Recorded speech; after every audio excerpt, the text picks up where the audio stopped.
Graça e paz, queridos, tudo bem? Sejam todos bem-vindos. Estamos aqui mais um dia, alcançamos em Deus misericórdia e nós estamos aqui mais um dia, mais uma vez, para aprender do Senhor, né? Aqui na Escola de Tirano nós aprendemos sobre todas as coisas, nós falamos sobre todas as coisas e nós estamos na matéria prosperidade do tipo de Deus, uma matéria que tem sido libertadora para todos nós, né? Tem nos ajudado a renovar a nossa mente a respeito desse assunto, que para alguns chega a ser até polêmico, né?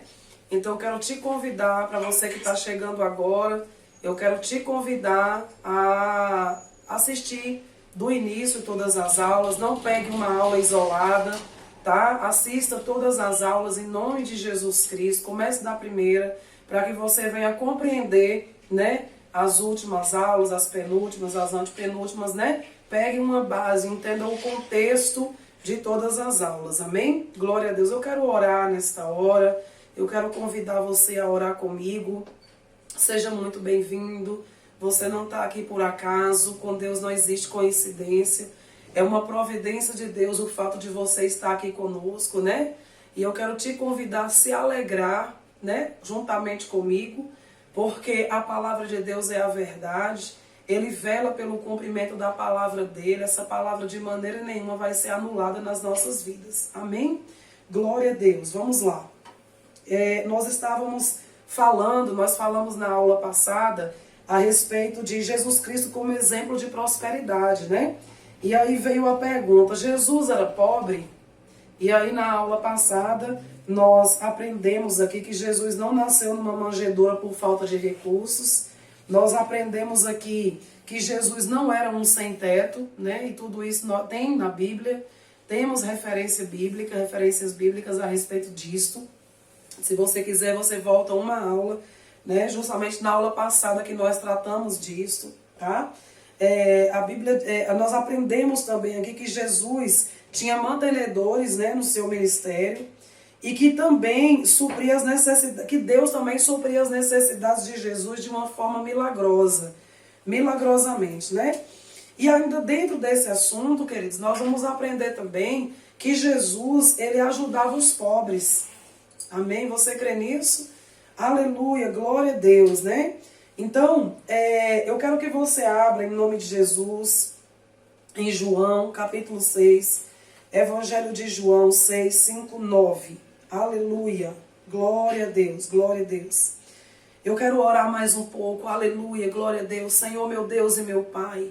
A Tua palavra é a verdade. O Senhor vela pelo cumprimento da Tua palavra. Eu te dou graças porque eu sei que nesta hora os Seus olhos estão sobre nós e Seus ouvidos atentos a nos ouvir. A Tua palavra é a verdade. A Tua palavra é a verdade. A Tua palavra é a verdade. De maneira nenhuma, Senhor, nada, circunstância alguma, sentimento algum, homem algum, vai anular a Tua palavra. Que seja Deus verdadeiro e todo homem mentiroso. A Tua palavra diz que tudo que eu pedi ao Pai, ao Senhor, foi Jesus quem falou isso. Tudo que você pedir ao meu Pai, que está no céu, crendo que já recebeu, será assim contigo. Senhor, eu te peço em nome de Jesus Cristo, aleluia, nos concede ousadia e intrepidez para pregar a Tua palavra. Eu te dou graças porque a Tua palavra é a verdade, o Senhor vela pelo cumprimento da Tua palavra. Tua palavra corre velozmente e alcança cada um agora, Senhor, que está ouvindo, que parou para ouvir essa aula, essa ministração. Tua palavra em Jesus é um, e corre agora e alcança cada um, Senhor meu Deus, para o propósito que a Tua palavra está sendo enviada. Eu te dou graças, porque Seus olhos estão sobre nós, Seus ouvidos atentos a nos ouvir. Eu te dou graças, porque em tudo o Senhor me ouve. Pai, eu te agradeço também, porque o Senhor me deu poder para pisar serpente, escorpião e toda força do mal, e eu não terei dano algum, nem eu e nenhum dos meus teremos dano algum. Senhor, olha para as tuas ameaças, olha para tudo que ameaça o propósito ungido, o caminho, e nos concede mais e mais ousadia para ministrar a tua palavra. Eu oro para que o Senhor ilumine mais e mais os nossos olhos, tanto os meus quanto destes que me ouvem. Ilumina os nossos olhos, Senhor, para que nós venhamos compreender o nosso chamado, o poder do Senhor e a herança no Senhor. É o que eu te peço em nome de Jesus Cristo, em nome de Jesus, amém, né? João 6, 5, 9 diz assim: levantando os olhos e vendo uma grande multidão que se aproximava, Jesus disse a Filipe: onde compraremos pão para esse povo comer? Fez essa pergunta apenas para pô-lo à prova. Olha, queridos, isso está na Bíblia. Jesus fez essa pergunta para Filipe somente para provar o coração do Filipe, né? Para provar o coração de Filipe, né? Apenas para pô-lo à prova, pois já tinha em mente o que ia fazer. Filipe lhe respondeu: 200 denários não comprariam pão suficiente para que cada um recebesse um pedaço. Outro discípulo, André, irmão de Simão Pedro, tomou a palavra. Aqui está um rapaz com 5 pães de cevada e 2 peixinhos. Mas o que é isto para tanta gente? Queridos, olha só. O que me chama a atenção nessa passagem é uma das coisas que me faz atentar é o seguinte: da importância de nós lermos a Bíblia cuidadosamente, né? De uma forma sem pressa, com muita atenção. Porque muitas vezes a gente lendo essa passagem, nós ficamos muito mais com a resposta dos discípulos do que com a pergunta de Jesus, né? Jesus, ele perguntou assim: aonde nós vamos comprar pão para esse tanto de gente? Ele estava querendo saber um lugar para se comprar tanto pão para tanta gente, não é? E aí a gente acaba ficando ali, queridos, com a resposta dos discípulos. A resposta do discípulo não tem nada a ver com a pergunta de Jesus. Não tem nada a ver. Até parece que os discípulos estão mais preocupados com a condição, né? Eu vou tornar a ler, vamos ler de novo, porque aqui é uma escola, não é? E nós não vamos fazer nada atropeladamente. Levantando os olhos e vendo uma grande multidão que se aproximava, Jesus disse a Filipe: onde compraremos pão para esse povo comer? Queridos, a pergunta de Jesus não remete à dificuldade de suprir a necessidade daquele povo relacionada a dinheiro. Ele só queria saber o seguinte: olha, aonde é que a gente pode comprar pão aqui para alimentar esse tanto de gente? Como quem diz assim, qual é a padaria potente que tem aqui, não é? Que pode suprir a necessidade desse povo todo. Jesus não perguntou como nós vamos comprar, ele perguntou aonde. E aí a Bíblia deixa claro, então diz assim, ó, Jesus só fez essa pergunta para pôr Filipe à prova, né? Pois ele já tinha em mente o que fazer, né? E Filipe lhe respondeu: 200 denários não comprariam pão suficiente para que cada um recebesse um pedaço. Aí eu fico imaginando, Jesus, se fosse uma outra pessoa, se fosse uma pessoa até meio bruta, né? Ia perguntar assim: Filipe, eu não estou te perguntando quanto é que a gente vai gastar. Eu estou te perguntando mesmo onde é que a gente pode achar pão para suprir todo mundo aqui, toda essa multidão. Entende? Aí o que é que a gente identifica? Uma mente não renovada dos discípulos ainda. Mesmo porque os discípulos estavam aprendendo com Jesus. Jesus não tinha morrido na cruz ainda, não é? O plano da salvação não tinha se cumprido ainda, Jesus não tinha sido glorificado, logo o Espírito Santo de Deus não havia passado a habitar nos discípulos, né? Isso só ocorreu lá na frente, não é, queridos? Quando o Senhor foi assunto aos céus e falou assim: olha, não saiam daqui de Jerusalém até que do alto vocês sejam revestidos de poder, né? E foi a partir dali que os discípulos passaram a pensar diferente, não é? Passaram a ter a mente de Cristo. Foi a partir dali, depois do sacrifício de Jesus, né? Então aí Filipe vem e fala de dinheiro, uma coisa que Jesus não estava falando, não é? E aí vem outro discípulo, André, irmão de Pedro, né? E diz assim: aqui está um rapaz com 5 pães de cevada e 2 peixinhos, mas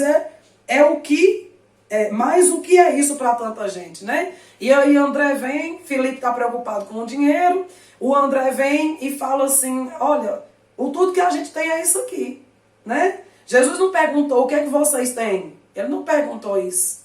Ao contrário, vocês já sabem o que ele perguntou, mas agora vocês também já sabem, não é que os discípulos perguntaram isso por quê? Porque não tinha ainda a mente de Cristo, não tinha a mente renovada como a gente está renovando a nossa mente agora.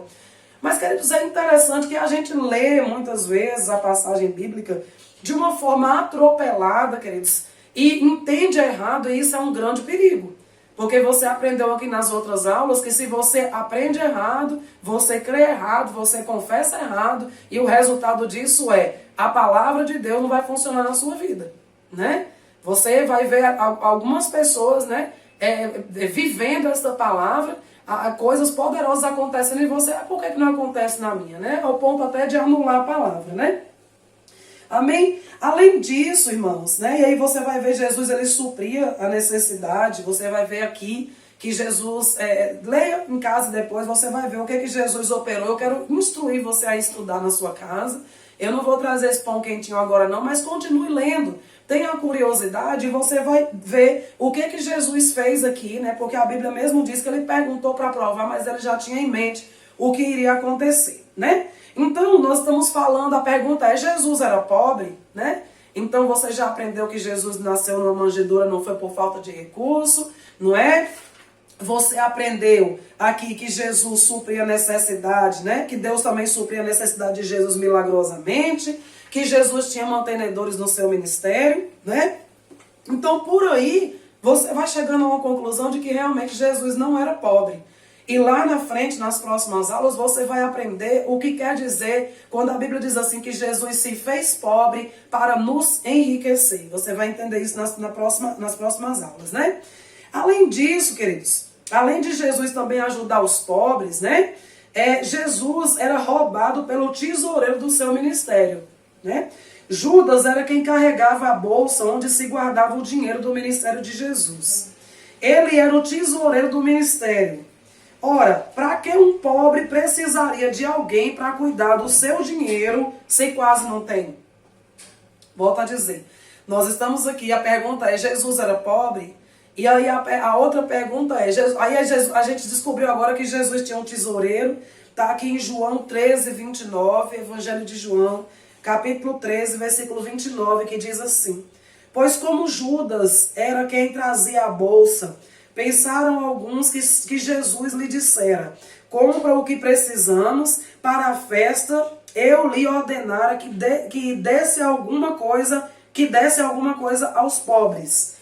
Deixa eu ler de novo. Pois como Judas era quem trazia a bolsa, pensaram alguns que Jesus lhe dissera, compra o que precisamos para a festa, ou lhe ordenara que desse alguma coisa aos pobres. Então aqui você vê, né, que Jesus tinha um tesoureiro, Judas era quem carregava a bolsa, né, com o dinheiro, queridos. E a pergunta é, então vamos partir do pressuposto que Jesus era pobre mesmo. E eu te pergunto, pobre tem tesoureiro? Vamos pensar um pouco, né? João 12,6 diz assim, isso disse ele, não porque tivesse cuidado dos pobres, mas porque era ladrão e tendo a bolsa tirava o que nela se lançava, né? Então Judas estava ali, por essa passagem de João 12,6, nós aprendemos que Judas estava ali não porque se preocupava com o pobre não. Ele estava ali porque ele era ladrão e ele roubava o que era lançado na bolsa, ele roubava, né? A Bíblia diz que Judas era ladrão e roubava dessa bolsa que levava consigo sem ser notado. Se Jesus tivesse pouco dinheiro, eu quero ler esse texto para você.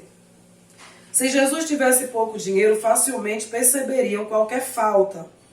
No entanto, ele roubou Jesus por cerca de 3 anos sem ser percebido. O texto que vimos em João 13, 29 fala de uma ocasião um pouco antes da morte de Jesus. E vemos que Judas ainda era o responsável pela bolsa. Quando lemos em outros lugares no Evangelho de João a citação de que Jesus era ladrão, não devemos pensar que ele tinha sido descoberto desde o início da história que é narrada no texto do Evangelho. Mas precisamos lembrar que aquele texto fora escrito muitos anos depois da morte e ressurreição de Jesus. E todos os acontecimentos já tinham se desenrolado e ao citarem Jesus acrescentavam a informação que era ladrão, não porque alguém soubesse desde o começo, mas porque souberam depois. Então Judas, irmãos, passou 3 anos, não é, roubando, queridos. A Bíblia diz que ele tirava da bolsa o que nela se lançava. 3 anos roubando, não é? Porque ele era ladrão. Mas, queridos, Deus era tanto com Jesus que mesmo assim o propósito não deixou de se cumprir. Amém? Aleluia, por causa, né, desse roubo de Judas, né? De maneira nenhuma. Além disso, Jesus lidava com as riquezas com naturalidade. Querido, a proposta de você receber coisas grandiosas do Senhor também é isso. Essas coisas não devem nos dominar, né? Eu me lembro que a minha mestra, ela diz assim, que o dinheiro, ele é um péssimo senhor, mas ele é um ótimo servo. A gente tem que lidar com essas coisas de maneira bem natural mesmo, essas coisas não podem nos dominar, né? Coisas maiores nós já temos, nós fomos comprados com o sangue do Cordeiro, não há coisa mais valiosa do que o sangue de Jesus. Nós temos o Espírito Santo dentro de nós carregamos a unção do Santo, como a força de um boi selvagem. É o que diz a palavra do Senhor. Nós temos a mente de Cristo, a nós foi dado todo o poder para pisar serpente e escorpião. O Senhor nos garantiu que nós não teremos dano algum, né? Nós somos filhos de Deus. A Bíblia diz que nós estamos assentados com Jesus nas regiões celestiais. Jesus está no trono. Se a Bíblia diz que nós estamos sentados com Ele, nós estamos no trono junto com Ele. E quem está no trono manda, e sujeita, e domina todas as coisas, né? Então, o maior... As coisas mais valiosas nós já temos. Coisas, riquezas, irmãos. Isso daqui a gente pode desfrutar, ajudar o próximo e deve, mas essas coisas não devem nunca ser o nosso ídolo, não deve nunca ser o nosso dono, o nosso Deus, né? O nosso Deus é Jesus Cristo de Nazaré, é o Deus de Abraão, de Isaac e de Jacó, não é Mamon. Graças a Deus por isso, né, queridos? Aleluia, glória a Deus. Então nós devemos ser como Jesus, lidar com as coisas que vêm para nós, quer seja uma casa grande, quer seja um carro grande, quer seja uma provisão, um dinheiro, uma quantia, né? Estar em melhores lugares, melhores restaurantes, ganhar bons presentes, né? Ter todas as coisas, mas a gente deve ver isso, queridos, com algo muito natural, não é? E nós devemos entrar e sair de qualquer situação bem, né? Paulo, ele falou isso, ele falou a respeito disso, né? Eu sei lidar com todas as situações, quer seja na bonança, não é? Quer seja na escassez. Então, a gente tem que estar feliz, né, no Senhor em todas as circunstâncias. Se meu bolso está com dinheiro, glória a Deus. Se meu bolso não tem dinheiro, glória a Deus também. Eu sempre digo assim, que filho de Deus pode não ter hoje. Fome não passa não, porque a Bíblia diz que a descendência do justo, né, não mendiga o pão, né, o justo não passa fome, né, a Bíblia diz isso. Eu nunca vi um justo mendigar o pão, né, então fome a gente não passa, só se quiser, né, queridos, aleluia, glória a Deus. Mas, voltando, nós precisamos estar felizes em todas as circunstâncias, e você que é filho, pode não ter hoje aquilo que você quer, mas amanhã chega, e chega até para você repartir, né? Talvez hoje, não é todo dia que a geladeira esteja cheia. Rapaz, hoje não tá tão cheia assim, mas fome também você não passa. Alguma coisa você tem para comer. Nem que seja um cuscuz ali que você compra R$1,50, uma dúzia de ovos, né? Eu te digo, se você faz uma aliança com esse Deus, se você ora da maneira certa, se você trabalha, não falta não, querido. Tem favor e graça para você. Tem favor e graça. Você também precisa fazer da sua parte. E talvez tenha aquele dia que não está como você esperava, né? Cheio de comida. Mas quem vive por fé é assim. Hoje pode não estar cheio, mas amanhã chega. E quando chega, dá até para repartir, né? Então Jesus, ele foi quem menos se escandalizou quando uma mulher usou um perfume que custava um salário de 1 ano para derramar nos seus pés, né? Se ele fosse pobre, poderia ter considerado isso um desperdício, não é assim? Você imagina, se Jesus fosse pobre, tivesse a mentalidade de pobre, ele ia pensar como Judas pensou, né? A Bíblia diz, querido, você conhece essa passagem, né? João 12, Evangelho de João 12, capítulo 3, aleluia, glória a Deus, versículo 5, diz assim: Então Maria, tomando uma libra de bálsamo de nardo puro, muito precioso, ungiu os pés de Jesus e os enxugou com seus cabelos. E encheu-se toda a casa com o perfume do bálsamo. Mas Judas Iscariotes, um dos seus discípulos, o que estava para traí-lo, disse: por que não se vendeu este perfume por 300 denários e não se deu aos pobres? Né? Pelo estudo, querido, esse perfume aqui, que Maria jogou aos pés de Jesus, né? Pelos estudos, diz que esse perfume custava em torno de... referente ao salário de correspondente ao salário de um ano, ou seja, quanto que é um salário mínimo hoje? R$ 1.100? Então você coloca aí R$ 1.100 vezes 12, dá quanto? Me ajuda aí quem está aqui comigo, por favor. R$ 1.100 vezes 12, aleluia, glória a Deus. 12 mil e alguma coisa. Então você imagina, né, você pegar uma pessoa que é pobre, porque a gente sabe, pobre é quem não tem nem o que comer, né, gente? Uma pessoa que não tem nem o que comer, aí vai lá, eu pego um pobre na rua que não tem nem o que comer, e aí eu vou lá e pego um perfume de mais de 12 mil reais e quebro ali nos pés dele, né? O que é que uma pessoa que é pobre e que tem a mentalidade de pobre vai dizer? Rapaz, que desperdício, eu estou aqui precisando de comida, eu estou precisando de roupa, eu não tenho nem onde morar, não tenho nem dinheiro para pegar ônibus, não é? E você faz um negócio desse, que desperdício, né?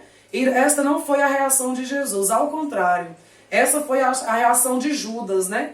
E eu faço uso das palavras da minha mestre. Ela fazendo essa ministração para nós e estudando a respeito disso, ela diz assim, Judas questionou naquela hora, né?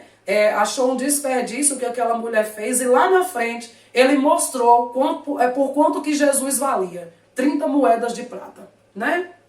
Então, queridos, ao contrário, né? Jesus, ele falou que foi necessário, né, o que Maria fez, né, ao contrário. Então, aqui, né, nessa passagem nós vemos que Jesus lidava com essas riquezas com muita naturalidade, sabe? Eu imagino, queridos, que o Jesus, ele, como quem diz assim, a mim não está dizendo nada. Ouro, prata, cavalos, carros, riquezas, a mim não está dizendo nada. Isso é bom, é importante, mas não é o mais importante, né? Então, João 12:8, né? Mas é importante, para um propósito, né? João 12:8, né? Assim, ok, fechando aqui então essa parte, Jesus lidava, né, com muita naturalidade com relação a essas coisas. Nós vamos aprender também que dentro desse contexto, a pergunta é, Jesus era pobre? E nós estamos aprendendo aqui pela Escritura que isso não fazia parte da vida de Jesus, né? Jesus diferenciava-se dos pobres. Depois de derramado o perfume, Judas perguntou por que não se dava aos pobres o dinheiro da venda do perfume. E Jesus respondeu da seguinte maneira, olha como Jesus respondeu.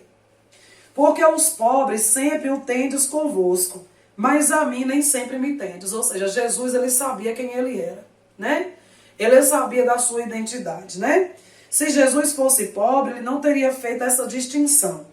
Vemos claramente que ele não se identificava com esta condição. Ou teria dito, sempre haverá pobres como eu, né? Além disso, queridos, Jesus vestia roupas boas, né? Porque tem essa turma aí que diz Jesus era pobre, pobrezinho que nasceu em Belém, né? E nós respeitamos você. Nós, em momento algum, te desrespeitamos, mas nós não podemos concordar com aquilo que não está na Bíblia. E em se tratando da Bíblia, eu peço em nome de Jesus que você renove sua mente e entenda assim, rapaz, não é ela que está me falando, é o que está na minha Bíblia. Está aí na sua Bíblia. Então, não fique chateado, não murmure, né, para você não ter dano. Então, seja inteligente nesta hora, tá? Tire os óculos da religiosidade, tire os óculos do orgulho, tá bom? Da aparência e diga assim, rapaz, se tá na Bíblia, então aí quem tá errado sou eu. Essa é a verdadeira humildade, a humildade do tipo de Deus. É você entender que a Bíblia sim, querido, é que tem razão, a Bíblia sim é que fala a verdade, a Bíblia de Jesus é um, né? E o humilde, ele reconhece que precisa dessa palavra, o verdadeiro humilde, né? Aleluia, glória a Deus. Então, além de tudo isso, nós vamos descobrir pela palavra que Jesus vestia roupas boas. Você já viu um pobre andar com roupas boas? Só se for doação, né? Mas, e atípico, né? Alguém, um dia que um rico, um milionário, foi lá, pegou um pobre e deu, né? Mas não era o caso de Jesus, amém, queridos? Então, diz aqui, né? Quando Jesus morreu, os soldados sortearam suas roupas para ver quem ficaria com elas. Eles teriam sorteado as vestes sujas e rasgadas de um mendigo? Eis a questão. Ou gastas e ruins de um pobre? Hein? Nós temos policiais aqui. Você tem policial aí. Se um policial prender um mendigo, um pobre, né? Você acha que os policiais eles vão querer tirar a roupa dessa pessoa e sortear para ver quem vai ficar com a roupa dessa pessoa? Pois é, foi isso que aconteceu com Jesus. Pastora, me dá uma referência. Abre lá em nome de Jesus, no Evangelho de João, capítulo 19, versículo 23 e 24. Diga assim comigo: luz está chegando na minha vida. Diga assim comigo: e conhecereis a verdade vos libertará. Aleluia, glória a Deus. Diz assim, é porque as pessoas, né, querido, têm a mania de achar que pobreza é sinônimo de espiritualidade. Não é. Nunca foi, nunca será. Pobreza é sinônimo de miséria mesmo. E Deus não tem parte com essas coisas, queridos. Aleluia. A Bíblia diz que o Senhor é o Pai das luzes. E nele não há treva alguma, não é? Você já pode, queridos, ver, né, com seus olhos a situação de miséria de uma pessoa, de um povo, né? Você imagina se eu for chegar à conclusão e dizer assim: rapaz, é de Deus isso aí. Que Deus é esse? Quem é que vai querer esse Deus? Então, querido, Jesus ele falou, deixa eu falar para vocês quem vem para matar, roubar e destruir. Esse daí é Satanás. Esse sim vem para matar, roubar e destruir. Eu não. Eu vim para dar para vocês vida. E não é qualquer vida não, é vida abundante. Está lá, querido, no Evangelho. Amém? Uma pessoa que ela é inteligente, ela entende o mínimo de ortografia, de acentuação, né, de interpretação, ela vai entender muito bem todas essas coisas, tá bom? Então, João 19, 23, 24 diz assim: os soldados, pois, quando crucificaram Jesus, tomaram-lhe as vestes e fizeram 4 partes, para cada soldado uma parte. E pegaram também a túnica. A túnica, porém, era sem costura. Olha, a túnica, porém, era sem costura, toda tecida de alto a baixo. Disseram, pois, uns aos outros: não a rasguemos, mas lancemos sorte sobre ela, para ver a quem caberá. Para se cumprir a Escritura. Tudo isso aconteceu para se cumprir, querida, a Escritura, quando diz assim: repartiram entre si as minhas vestes e sobre a minha túnica lançaram sorte. Assim, pois, o fizeram os soldados. Meu Deus do céu, glória a Deus. Além disso, nós vamos aprender nesse estudo, que Jesus jamais deixou faltar coisa alguma aos seus discípulos. Nunca, nunca, querido. Querida, além do Senhor Jesus, né, de Deus ser com ele, Jesus viver milagres, além de Jesus comprar, querido, coisas para suprir, não é, as multidões, né, além de tudo isso que você já aprendeu aqui, Jesus nunca deixou seus discípulos ter falta de nada, né? Eu chamo a existência em nome de Jesus Cristo, querido, como pastora que eu sou, como meu marido também que é um pastor, e a todos os pastores que Deus levantou nesta terra, né? A gente tem discípulos de Jesus que a gente cuida, e eu rendo graças ao Senhor pelo maravilhoso nome de Jesus Cristo, que através desse nome nós podemos chamar a existência, transferência de riquezas também, né?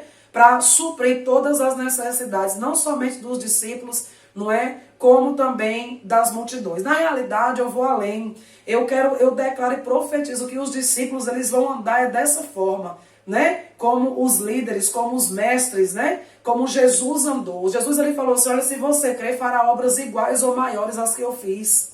Eita glória! Você sabia que uma pessoa que ela é ignorante na palavra, ela é religioso, se a gente chegar e falar assim: olha, eu oro, eu declaro que você vai fazer obras iguais ou maiores às que Jesus fez. Uma pessoa que não conhece a palavra é capaz dela até repreender um negócio desse. Você tá doida, mulher? Como é que você fala isso? Eu? Quem sou eu? Fazer obra maior que Jesus fez ou igual? Quem sou eu? Pois é. Eu quero te dizer que foi Jesus que falou isso, não foi eu não. Jesus ele falou, foi assim, olha, se você crer, você fará obras iguais ou maiores até fará do que eu fiz. Então, querido, se a gente não está fazendo, não é porque Jesus não quis, não é porque Jesus mentiu, não é porque Jesus não quer, é porque a gente não está crendo, né? E eu sempre digo, o problema nunca vai estar de lá para cá. Sempre vai estar daqui para lá, mas essa palavra nunca será anulada, em nome de Jesus Cristo, né? Lucas 22, 35, aleluia, diz assim, glória a Deus. A seguir, Jesus lhes perguntou, quando vos mandei sem bolsa, sem alforje, aleluia, glória a Deus, e sem sandálias, faltou-vos porventura alguma coisa? Nada, disseram eles, né? Certa vez Jesus falou para os discípulos assim, olha, vai, cura os enfermos, expulsa os demônios, né? Dá vista ao cego, liberta o cativo, prega o nome do Senhor. Vocês mesmos não precisam levar nada, não precisa levar túnica, não precisa levar nada, né? Aí certa vez Jesus conversando com eles diz assim, né? Vou repetir, tá? A seguir Jesus lhes perguntou, quando vos mandei sem bolsa? Ele falando para um discípulo, vem cá, eu mandei vocês fazer uma obra sem bolsa, sem alforje, sem sandália. Eu pergunto para vocês, por acaso faltou alguma coisa para vocês? Aí os discípulos, a Bíblia diz assim, que nada disseram eles, né? Ou seja, os discípulos não responderam nada para Jesus, né? Os discípulos deixaram seus empregos para seguir Jesus. Está lá em Lucas 5:11, Marcos capítulo 1, 16, 20. Aí você fala assim, pastora, tá vendo aí que os discípulos deixaram seus empregos para servir Jesus? Na outra aula você falou da importância que a gente tem que trabalhar também, que Paulo trabalhava para não ser pesado para o ministério, não é? A Bíblia diz que Paulo falava assim, olha, é um direito meu, né? Para eu não ser pesado é que eu vou trabalhar, né? Então isso daí foi uma opção de Paulo, tá bom? E aí Paulo fala assim, se você não quer comer pão, não quer trabalhar, também fique sem comer pão, né? Como quem diz assim, você quer comer, então também trabalhe, né? Nós sabemos a respeito de, nós já ministramos aqui também, né? A respeito de por que algumas coisas não acontecem na nossa vida, porque nós estamos vagarosos, não queremos trabalhar, estamos meio preguiçosos, e nós já aprendemos, salvo engano, na segunda ou na terceira aula, nós já aprendemos a respeito do que a Bíblia fala sobre preguiça, sobre o preguiçoso, né? Mas aqui nesse caso, queridos, porque a gente pensa que trabalho é só o trabalho secular, não é assim? Mas você sabia que o trabalho ministerial também é um trabalho? Aleluia! E se brincar, irmão, muito mais trabalhoso, queridos, do que esse trabalho secular. Então aqui os discípulos, eles largaram seus empregos seculares. Isso não quer dizer que eles ficaram sem trabalhar, não. Ao contrário, eles trabalharam e trabalharam muitíssimo com Jesus, né? Certamente Jesus tinha a capacidade de sustentar todos eles com as necessidades que tinham e encontrariam no caminho. Se nada faltou a eles enquanto estavam com Jesus, devemos concluir que tiveram suprimento completo e provisão abundante. Isso não é ser pobre, né? Eu quero aproveitar para fazer um parêntese aqui. Aleluia, glória a Deus, glória a Deus. O Senhor é muito bom. Espírito Santo de Deus, tua palavra diz que o Senhor me faz lembrar de tudo que nós vimos e de tudo que nós ouvimos, né? Jesus aqui, queridos, ele deu um comando para os discípulos. Lembra quando Jesus falou assim para alguns, deixa tal coisa e me segue? Você lembra disso? E você lembra que teve alguns que queriam ir com Jesus e Jesus não deixou? O que é que a gente aprende trazendo isso para o nosso dia a dia, né? Porque a gente, na nossa caminhada, tem um momento que a gente quer largar, eu quero largar tudo, eu quero ficar só pela obra, né? Assim, eu quero largar meu emprego, eu quero deixar o que eu faço. Eu até tenho um talento, mas eu vou deixar porque agora eu quero só viver da obra. Só que a pergunta é, Jesus te chamou como chamou esses discípulos? Jesus foi claro com você, claro e evidente com você, né? Para falar assim, larga esse emprego aí. Para de trabalhar com isso aí. Eu quero você agora só andando com seus pastores. Ou só cuidando aí do seu ministério. Você tem convicção de que Deus te chamou? Ou Deus falou assim, agora não? Ou Deus falou, não, vá somente o testemunho que eu tenho feito? Né, queridos? Porque muitas vezes a gente vê pessoas que dizem assim, Deus mandou, Deus falou para eu largar o emprego e viver só da obra. E aí a gente vai vendo aquela pessoa tendo faltando comida, cortando a água, cortando a luz, os filhos horrorizados, como quem diz assim, que Deus é esse? Que mandou meu pai e minha mãe largar o emprego para a gente viver essa miséria aqui? Para a gente ver a empresa cortando a água, cortando a luz? Foi para isso? Quer dizer então que Deus manda meu pai e minha mãe fazer isso?